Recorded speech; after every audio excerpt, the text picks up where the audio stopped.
Assalamualaikum warahmatullahi wabarakatuh.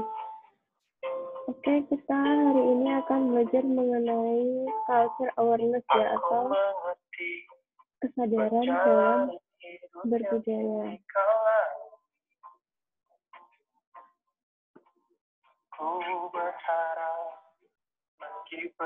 Nah, jadi dalam kehidupan bermasyarakat itu terdapat beraneka ragam kebudayaan ya, apalagi budaya yang ada di Indonesia. Karena Indonesia itu terdapat beribu-ribu pulau, maka Indonesia mempunyai beraneka ragam kebudayaan. Seperti yang sudah kita bahas ya, sudah pernah kita bahas di pertemuan pertama ISBT. Nah, sikap kita dalam menghargai, memahami, dan mengerti adanya perbedaan-perbedaan yang ada dalam budaya yang kita miliki itu adalah disebut dengan kesadaran budaya. Jadi, culture awareness itu adalah kemampuan seseorang untuk melihat untuk melihat keluar dirinya sendiri dan menyadari nilai-nilai budaya. Jadi tidak hanya tahu saja ya bahwa budaya itu beraneka ragam, tapi kita juga perlu sampai tahap memahami dan juga menyadari akan nilai-nilai yang terkandung di dalam setiap kebudayaan tersebut. Kita lihat untuk definisi dari masing-masing kata dari kesadaran dan juga budayaan. Kesadaran atau awareness ini adalah tingkat kesiagaan individu terhadap rangsangan eksternal atau dari luar diri seseorang ya, dan juga internal dari dalam diri seseorang. Dan dengan kata lain, kesiagaan terhadap peristiwa-peristiwa lingkungan, suasana tubuh, memori, dan pikiran. Nah, pendekatannya itu ada pendekatan secara kognitif, neuropsikologi, dan introspeksionisme. Untuk kognitif ini itu dilihat atau dipandang dari kesadaran itu merupakan sebuah bagian dari fungsi otak yang kemudian nantinya akan berkembang, kemudian akan menjadi tumbuh dari berbagai jaringan yang saling terhubung ya di dalam otak manusia. Nah, karena ini adalah fungsi otak yang ada dalam tubuh manusia, yang ada dalam otak manusia, maka ini adalah faktor dari internal. Kemudian yang kedua adalah pendekatan neuropsikologi. Neuropsikologi ini sebagai kesadarannya itu adalah sesuatu yang berakar pada sistem-sistem syaraf kita. Kemudian yang terakhir adalah introspeksionisme. Introspeksionisme ini adalah kesadaran pada orang yang pertama yang tertuju pada sesuatu di luar diri seseorang, atau dengan kata lain adalah dari eksternal, dari luar diri seseorang. Kemudian untuk kata yang kedua adalah kebudayaan ya, kata culture. Jadi kebudayaan itu sendiri adalah seluruh cara kehidupan dari masyarakat yang manapun dan tidak mengenai sebagian dari cara hidup itu, yaitu bagian yang dianggap oleh masyarakat lebih tinggi atau lebih diinginkan. Jadi tiap masyarakat itu pasti akan mempunyai kebudayaan masing-masing ya. Di satu tempat dengan tempat lain kebudayaannya itu akan berbeda-beda. Jadi tidak ada orang yang tidak berbudaya. Pasti semua orang mempunyai kebudayaan.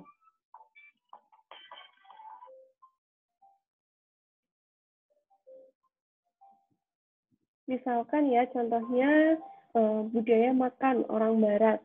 Itu ada makanan pembuka, makanan inti, kemudian ada makanan penutup ya, atau dessert. Biasanya kalau untuk yang dessert itu adalah makanan-makanan yang manis ya. Nah, kalau di Indonesia itu hanya ada satu makanan inti saja, yaitu adalah nasi. Kalau makan tanpa nasi itu namanya bukan makan, tapi ngemil ya kalau orang Indonesia. Karena orang Indonesia itu sudah terbiasa harus makan dengan nasi, harus dengan makanan yang berat-berat. Kemudian kalau orang-orang Amerika itu semboyannya adalah time is money. Jadi makan siang pun itu juga untuk membicarakan bisnis dengan klien. Jadi membicarakan bisnis dengan klien sambil makan siang atau sambil ngopi, ngeteh, dan lain sebagainya. Kemudian untuk merayakan pesta, kalau untuk orang-orang luar itu biasanya di dalam pesta tersebut pasti ada konsumsi bir. Kemudian untuk kebudayaan lainnya, contohnya misalkan seperti orang Jepang. Kalau orang Jepang itu menatap mata lawan bicaranya itu dianggap tidak sopan. Jadi apabila berbicara itu tidak menatap lawan bicaranya. Kemudian untuk orang Korea. Nah, kalau orang Korea ataupun orang Jepang itu juga biasanya ya, kalau bertemu dengan orang lain itu sampai membungkukkan badan. Itu tandanya kita hormat kepada orang tersebut.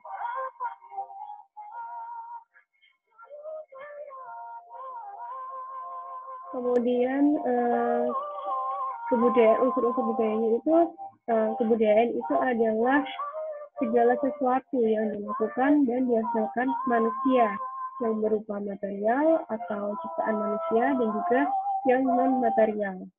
Nah, material ini itu contohnya seperti alat-alat perlengkapan hidup ya, misalkan seperti alat memasak, kemudian transportasi, baik itu transportasi umum maupun transportasi pribadi ya, kemudian alat-alat kesehatan, alat komunikasi, dan lain sebagainya yang dibutuhkan dalam kehidupan sehari-hari manusia yang diciptakan oleh manusia itu sendiri. Kalau untuk yang non-material itu adalah yang tidak dapat dilihat dan juga tidak dapat diraba ya. Misalkan seperti contohnya adalah religi atau agama, kemudian bahasa, itu juga tidak bisa kita raba, tidak bisa kita lihat. Kemudian contoh lain misalkan seperti ilmu pengetahuan. Nah, itu adalah termasuk contoh yang kebudayaan yang bersifat non-material. Kemudian kebudayaan tidak diwariskan secara generatif atau secara biologis, melainkan hanya mungkin diperoleh dengan cara belajar. Jadi kebudayaan itu bukan keturunan ya, bukan turun-temurun yang diwariskan secara biologis, melainkan kebudayaan itu harus kita pelajari, harus belajar dari tahap awal hingga akhir. Jadi kita harus mempelajari kebudayaan tersebut agar kita mengetahui, agar kita memahami apa itu kebudayaan. Kemudian yang ketiga, kebudayaan diperoleh manusia sebagai anggota masyarakat.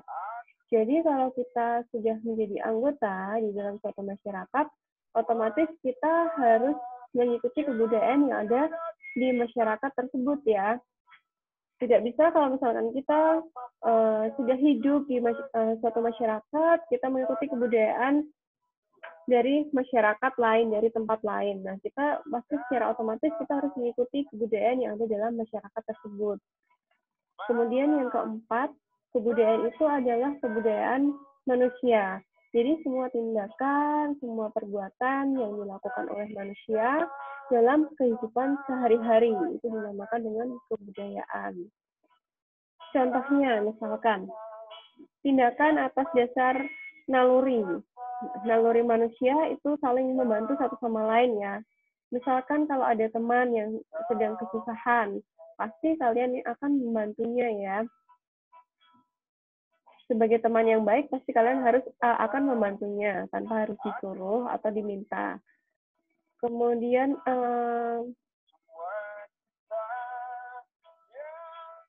selanjutnya perbedaan manusia dengan hewan. Ya, manusia itu mempunyai naluri, sedangkan hewan mempunyai naluri kehewanan. Nah, ini adalah perbedaan antara manusia dengan hewan. Yang pertama, sebagian besar kelakuan untuk manusia, sebagian besar kelakuan manusia itu dikuasai oleh akal. Kalau hewan itu ada sesuai dengan naluri hewannya.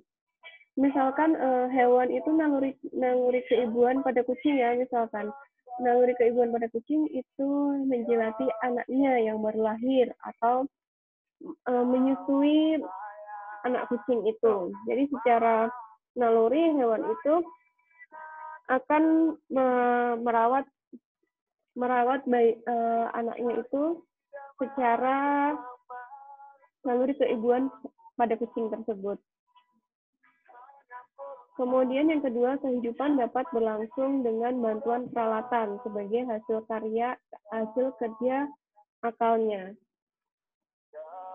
Kalau hewan melalui proses tanpa alat bantu ya. Jadi manusia itu lebih lemah ya daripada hewan karena manusia perlu bantuan peralatan yang diciptakan menggunakan akal pikiran manusia. Jadi manusia itu perlu bantuan peralatan, sedangkan hewan tanpa bantuan peralatan. Manusia itu menciptakan alat transportasi untuk bepergian, sedangkan kalau hewan itu mau kemana saja cukup dengan menggunakan kedua kakinya atau keempat kakinya dan lain sebagainya. Nah, untuk berjalan atau berlari itu adalah alat bantu mereka untuk bepergian. Kemudian yang ketiga, kelakuan manusia didapat dan dibiasakan melalui proses belajar, sedangkan hewan melalui proses naluri. Kalau bayi belajar dari orang tuanya, melihat kelakuan orang tuanya, kemudian sedikit demi sedikit anak tersebut akan mempelajarinya. Biasanya kalau anak kecil itu sukanya meniru apa yang dia lihat ya. Misalkan anak zaman sekarang itu lebih suka bermain gadget di rumah daripada bermain egrang atau petak umpet dan lain sebagainya. Nah, itu sebenarnya juga kesalahan dari orang tua ya, karena mereka sebagai orang tua sudah mengenalkan mereka ke gadget, kemudian memperbolehkan mereka untuk bermain gadget supaya mereka itu tidak rewel. Biasanya kemudian mereka membiasakan dengan memperlihatkan YouTube misalkan. Nah, itu anak menjadi terbiasa untuk menggunakan gadget. Jadi kalau misalkan tidak diberikan gadgetnya, nanti anak tersebut akan rewel atau nangis. Nah, itu karena kebiasaan dari orang tuanya yang dari awal sudah memperlihatkan atau mengenalkan gadget pada anaknya. Nah, kalau hewan itu hanya menggunakan naluri kehewanan mereka.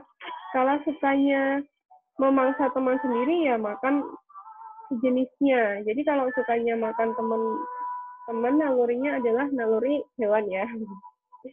Jadi karena hewan biasanya sesama hewan itu akan saling memangsa kalau kekurangan makanan. Kalau mereka tidak mendapatkan makanan untuk dimakan. Kemudian yang keempat, mempunyai bahasa, mempunyai lisan maupun tulisan. Jadi kalau hewan itu tidak mempunyai ya. Ini mungkin kalau hewan itu mereka punya bahasanya tersendiri ya, tapi pasti kalau untuk secara tulisan tidak bisa. Kalau manusia itu mempunyai bahasa, lisan maupun komunikasinya juga bisa melalui tulisan. Kemudian yang kelima, pengetahuan manusia bersifat kumulatif atau terus bertambah. Kalau hewan tidak berkembang, hanya itu saja. Jadi kalau pengetahuan manusia itu selalu berkembang dari hari ke hari ya. Contohnya misalkan seperti alat komunikasi ya. Dari dulu komunikasi jarak jauhnya itu menggunakan surat, kemudian seiring dengan perkembangan zaman maka terciptalah gadget atau handphone atau smartphone. Nah, untuk gadget ini pun juga semakin lama semakin berkembang ya. Dulu pertama kali ada handphone, ada gadget itu hanya dapat untuk digunakan sebagai SMS ataupun telepon, kemudian berkembang menjadi dilengkapi dengan menggunakan kamera, kemudian ada aplikasi chatnya, jadi tidak harus menggunakan message lagi karena sudah ada aplikasi chatnya ya, yang secara otomatis dapat langsung saling berbalas chat. Kemudian dari kamera yang tadinya VGA ya, kemudian ke kamera selfie expert. Kemudian dari HP yang tadinya menggunakan keypad ya, kemudian sekarang semuanya sudah menggunakan touchscreen. Ya mungkin besok-besok bisa juga ya, seiring berkembangnya zaman, gadget jadi tidak memerlukan layar lagi seperti di film action itu ya. Jadi kita tinggal mengklik yang ada di udara, kemudian akan muncul layarnya. Kemudian yang keenam, sistem pembagian kerja manusia itu jauh lebih kompleks. Sedangkan pada hewan tidak ada sistem pembagian kerjanya. Jadi di dalam setiap pekerjaan itu pasti di dalamnya ada sistem pembagian kerjanya ya.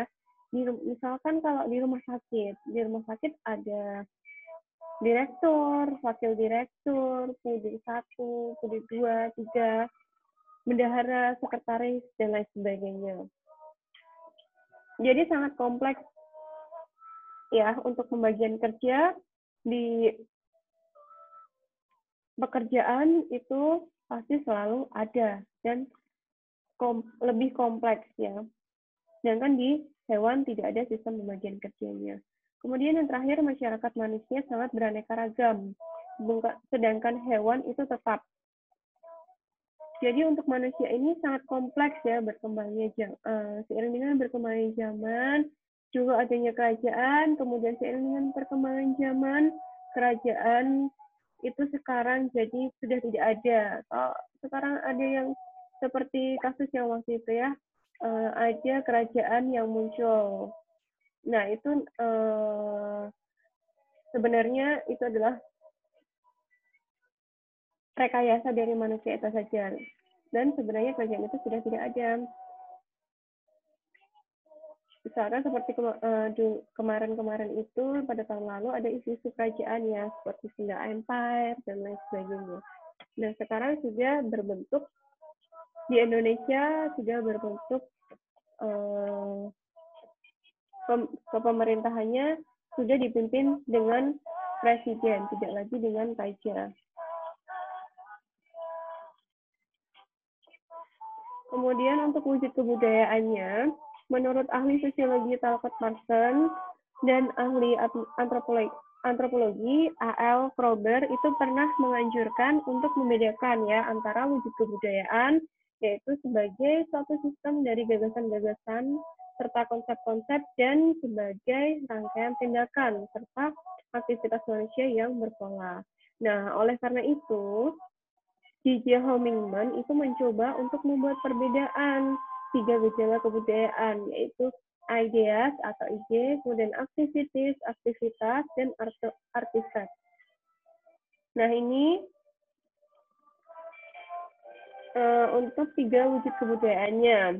Yang pertama adalah wujud kebudayaan sebagai suatu kompleks dari ide-ide ya, atau gagasan-gagasan, nilai-nilai, norma-norma, peraturan, dan sebagainya. Nah, itu yang bersifat ideas ini sifatnya adalah abstrak. Jadi tidak wujud kebudayaannya ini tidak bisa diraba atau tidak bisa kita foto. Misalkan seperti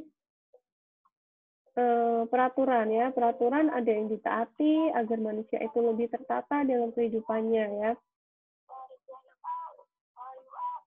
Kalau peraturan itu harus dilaksanakan ya apabila ada peraturan-peraturan. Kalau ide-ide juga hanya tersirat, tidak bisa kita raba.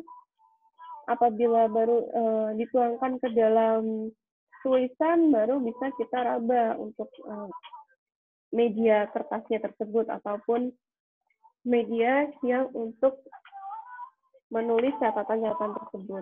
Kemudian yang kedua, activities. Activities ini adalah wujud kebudayaan sebagai suatu kompleks aktivitas kelakuan berpola dari manusia dalam masyarakat. Nah, ini sifatnya adalah konkret. Jadi rangkaian aktivitas manusia dalam masyarakat itu sifatnya adalah konkret, dapat diobservasi, dapat diamati ya untuk kelakuan atau perlakuan atau kegiatan-kegiatan yang manusia lakukan.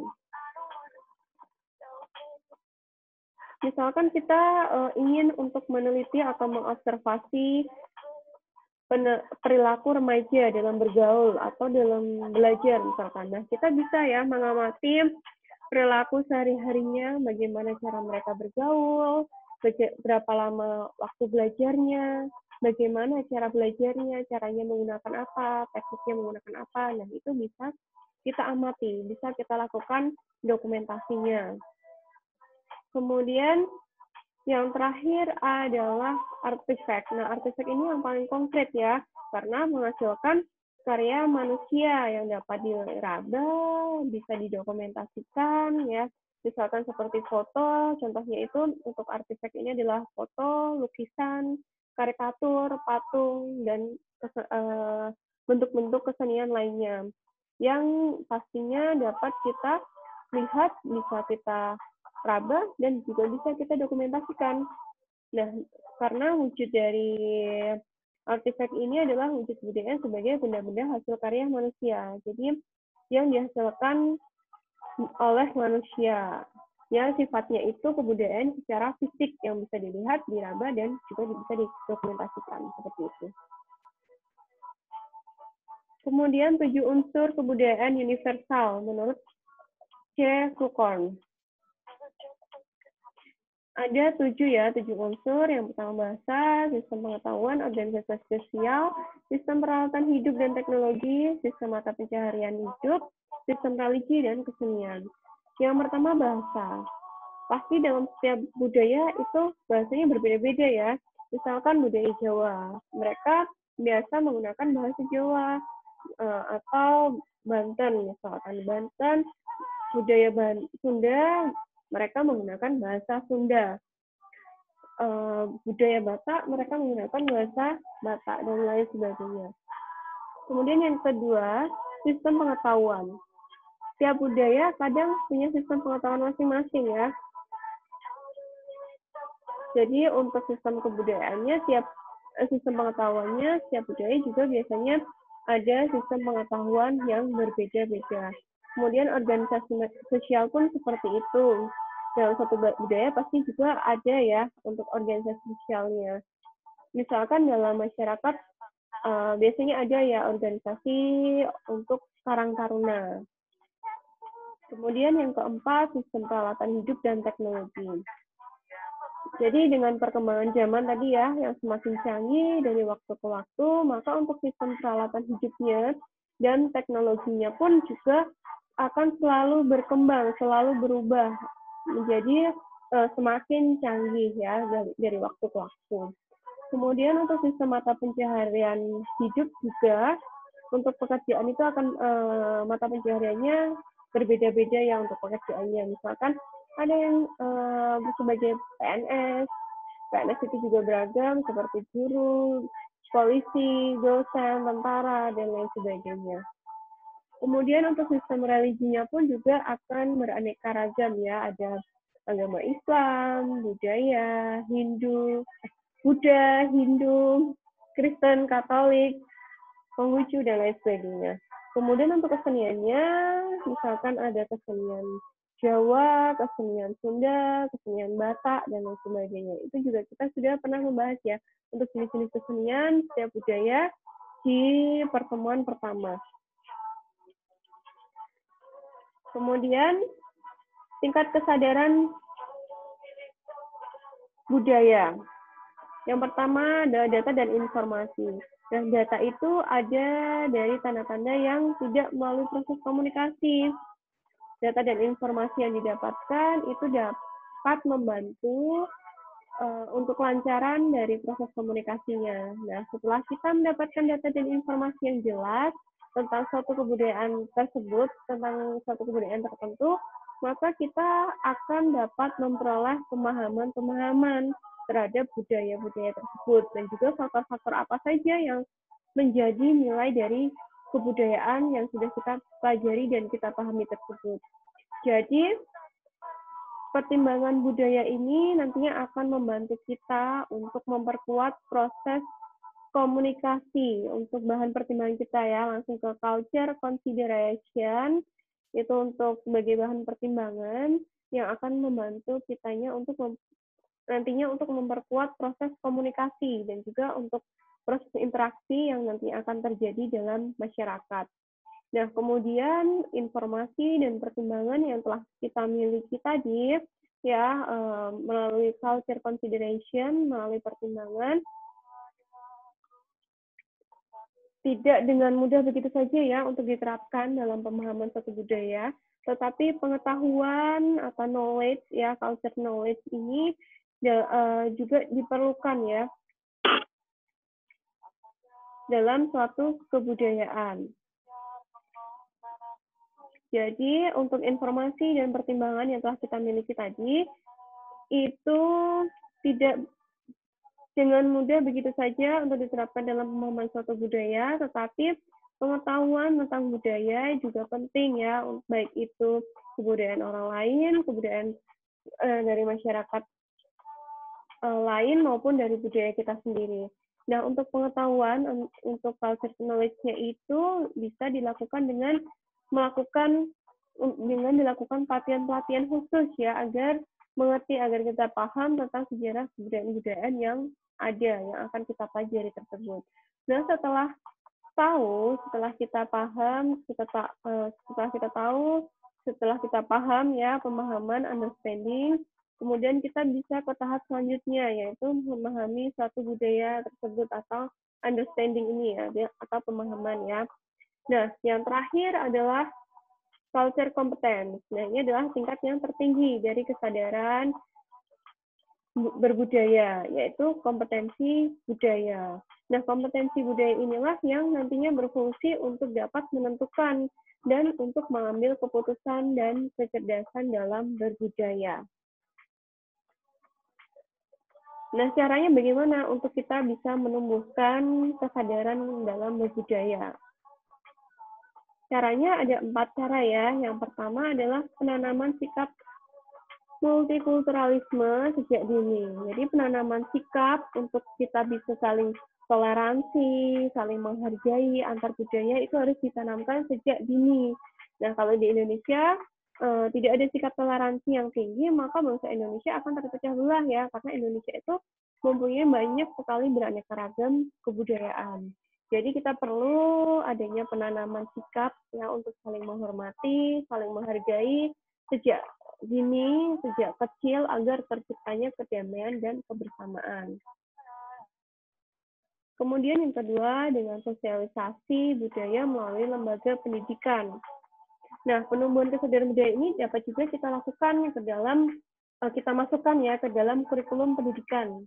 Misalkan contohnya ya ini, untuk mata kuliah ISBD. Ilmu sosial budaya dasar ini untuk menumbuhkan kesadaran kita dalam berbudaya. Sehingga kita sebagai penerus bangsa itu mau dan harus ya untuk melestarikan kebudayaan-kebudayaan yang ada di negara kita. Kemudian yang ketiga, dengan penyelenggaraan berbagai pentas budaya. Nah, dengan diselenggarakannya pentas budaya, tentunya akan dapat menumbuhkan kesadaran kita ya terhadap budaya yang ada. Misalkan dengan pertunjukan tarian-tarian daerah atau dengan pertunjukan musik-musik daerah. Nah, itu merupakan salah satu cara untuk menumbuhkan kesadaran budaya dalam diri masyarakat. Kemudian yang terakhir, mencintai dan menjaga budaya yang dimiliki. Nah, rasa cinta dan juga rasa untuk menjaga kebudayaan yang kita miliki itu harus muncul sesuai dengan keinginan dan sesuai dengan kesadaran yang ada dalam diri kita. Karena tanpa adanya rasa cinta, tanpa adanya rasa cinta, tanpa ada rasanya memiliki, pasti tidak akan bisa untuk melestarikan budaya yang kita miliki.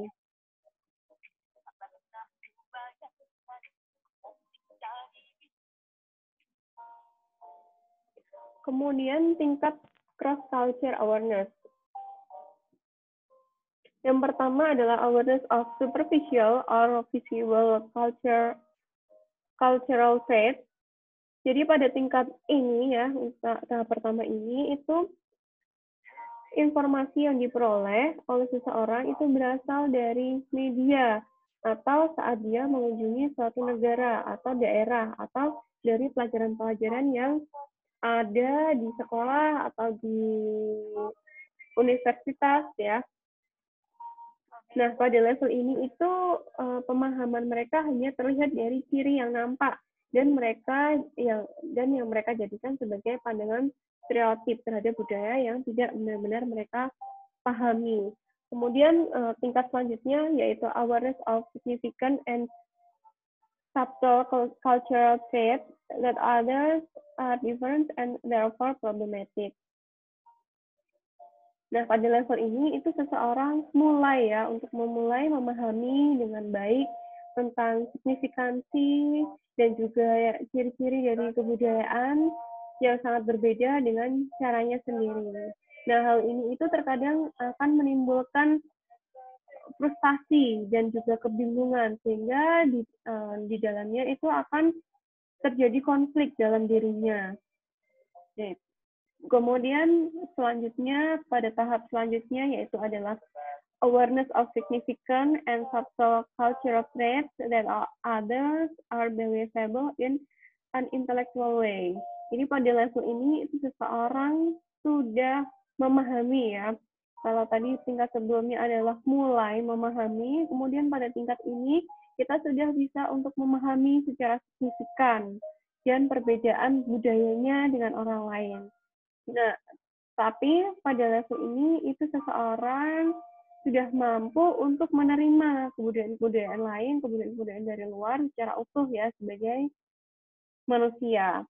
Dan yang tahap terakhir ya, yang tahap paling tinggi itu adalah awareness of how another culture feels from the standpoint of the insider. Jadi ini adalah level paling tinggi ya. Nah, pada level ini itu seseorang mengalami bagaimana sih perasaan yang dirasakan oleh kebudayaan lain melalui pandangan dari dalam dirinya sendiri. Karena memang dalam tahap ini kita sudah benar-benar mulai memahami bagaimana kebudayaan tersebut itu ada di dalam kebudayaan orang lain. Nah, hal ini dalam tahap ini itu akan melibatkan emosi dan juga perilaku yang dilakukannya melalui pengalaman-pengalaman langsungnya dalam situasi dan kebudayaan tertentu ya. Misalkan seperti kita belajar bahasa daerah lain atau kita belajar bahasa orang luar negeri atau bahasa Inggris atau bahasa Jerman, Arab dan lain sebagainya. Kemudian dengan kebiasaan dan juga memahami nilai-nilai yang ada dalam budaya tersebut, nah itu merupakan adalah contoh dari kita sudah masuk ke level yang tertinggi ini, level awareness of how another culture feels ya, yang apa rasakan, yang budaya lain rasakan. Oke, baik. Sekian yang dapat saya sampaikan ya mengenai culture awareness kali ini. Apabila nanti ada pertanyaan, bisa kalian tanyakan di grup WA ya. Dan juga nanti ya untuk tugasnya bisa kalian lihat di Google Classroom. Oke, baik. Sekian yang dapat saya sampaikan. Apabila ada kurang lebihnya, saya mohon maaf. Wabillahi taufiq wal hidayah. Wassalamualaikum warahmatullahi wabarakatuh.